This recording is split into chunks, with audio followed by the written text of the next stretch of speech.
Gabriel García Márquez, né en 1927 et décédé en 2014, est un auteur colombien de renommée mondiale.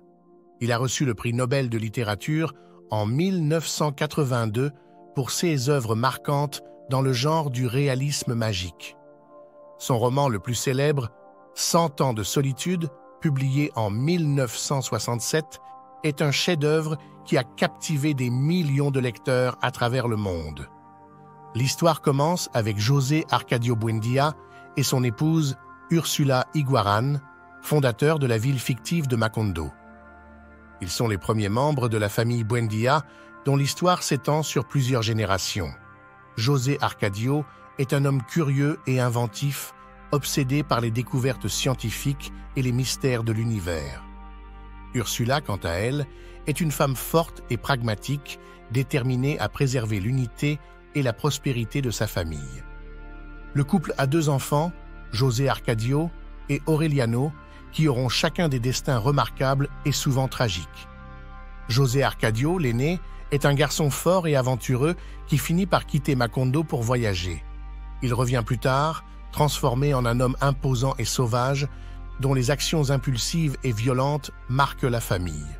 Aureliano, le cadet, est plus introspectif et réservé, montrant dès son jeune âge des talents pour la poésie et la réflexion. Il devient plus tard le colonel Aureliano Buendía, un leader révolutionnaire qui participe à d'innombrables guerres civiles. Malgré ses exploits militaires, il est hanté par la solitude et le désespoir, incarnant l'un des thèmes principaux du roman. Au fur et à mesure que les générations passent, de nouveaux membres de la famille Buendía naissent, chacun portant les marques de leurs ancêtres. Les prénoms José Arcadio et Aureliano se répètent, créant une confusion qui reflète la nature cyclique et inéluctable de leur destin.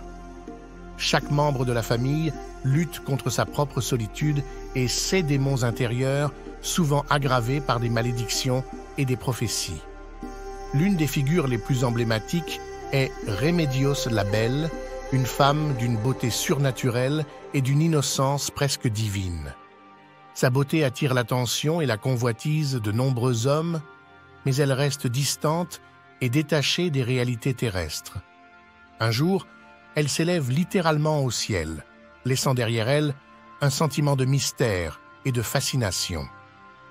L'influence des événements historiques et politiques sur Macondo et la famille Buendía est un autre aspect central du roman.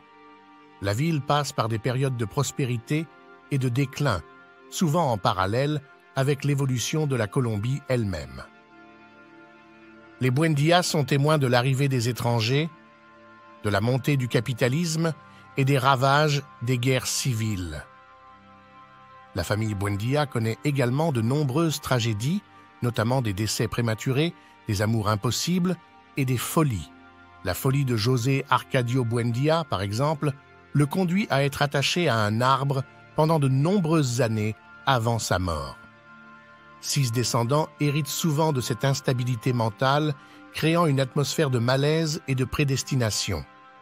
L'un des moments les plus poignants est la naissance d'un enfant avec une queue de cochon, résultat de l'inceste entre Amaranta Ursula et son neveu Aureliano. Cet enfant symbolise la fin de la lignée Buendía, une conclusion inévitable à leur histoire marquée par les excès et les transgressions. Après la mort de l'enfant, Macondo est frappé par un ouragan apocalyptique, effaçant la ville de la carte et mettant fin au cycle de la famille. Le roman se termine par la révélation que l'histoire des Buendía était prédite dans des parchemins écrits par Melquiades, un gitan mystérieux. 6 parchemins, incompréhensibles pendant des générations, sont finalement déchiffrés par Aureliano, le dernier de la lignée, qui découvre que leur destin était scellé depuis le début. Cette découverte souligne la nature fatidique et inéluctable de l'histoire où passé, présent et futur se confondent. 100 ans de solitude est un récit complexe et enchanteur qui explore les thèmes de la solitude, de la mémoire et du destin. Chaque personnage, avec ses particularités et ses faiblesses, contribue à tisser une tapisserie riche et fascinante de l'humanité. L'écriture poétique et l'imagination débordante de Garcia Marquez transportent le lecteur dans un monde où le merveilleux et le réel coexistent harmonieusement. Pour ceux qui souhaitent découvrir davantage d'œuvres littéraires fascinantes et des résumés complets comme celui-ci, n'oubliez pas de vous abonner à notre chaîne YouTube et de liker cette vidéo. Nous offrons régulièrement du contenu enrichissant qui vous aidera à approfondir votre compréhension de la littérature mondiale. En conclusion, 100 ans de solitude est bien plus qu'une simple saga familiale. C'est une exploration profonde de la condition humaine, une réflexion sur le temps et l'histoire, et un chef-d'œuvre de la littérature mondiale.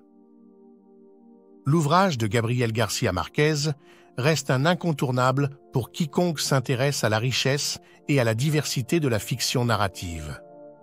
Que vous soyez un lecteur passionné ou simplement curieux de connaître l'essence de cette œuvre monumentale. Ce résumé vous offre une vision complète de l'histoire des Buendia et de la magie de Macondo. Prenez le temps de plonger dans ce roman captivant et de découvrir par vous-même la beauté et la profondeur de 100 ans de solitude. Merci de votre attention et à bientôt pour de nouvelles aventures littéraires.